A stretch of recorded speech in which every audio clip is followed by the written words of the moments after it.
ایسا کیسے ممکن تھا؟ رایان تو لڑکیوں سے کوسوں دور رہتا تھا۔ تو پھر یہ سب؟ کون ہو تم لڑکی، اور یہاں کیا کر رہی ہو؟ اس گھر کے مالک کو پتہ چل گیا نا یہاں کوئی لڑکی ہے تو طوفان اٹھا دے گا۔ ہاتھ نے اس معصوم سی لڑکی کو بون کرنا چاہا۔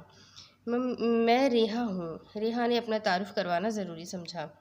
ریحا ہو یا ہیرا ہو، جو بھی ہو، مگر ریان کے آنے سے پہلے یہاں سے غائب ہو جاؤ۔ معصوم سی ہو تم، خواہ مخواہ ماری جاؤ گی۔ ہاتھ کو شاید خدمت خلق کا زیادہ ہی شوق چڑھ چکا تھا۔ ریحا ریان کاظم ہے وہ۔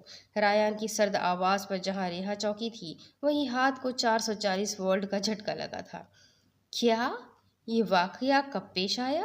اور یہ تمہاری بیوی لگتی تو نہیں ہے؟ ہاتھ کی زبان میں ابھی بھی کھجلی ہو رہی تھی۔ اس واقعے کو پیش آئے کئی برس بیت چکے ہیں، اور کیا میری بیوی کوئی خاص قسم کی مخلوق ہوتی تو تم یقین کرتے؟ رایان چلتا ہوا آ کر ہاتھ اور ریحا کے درمیان میں رک گیا۔ ریحا اس کی پشت پر چھپ چکی تھی۔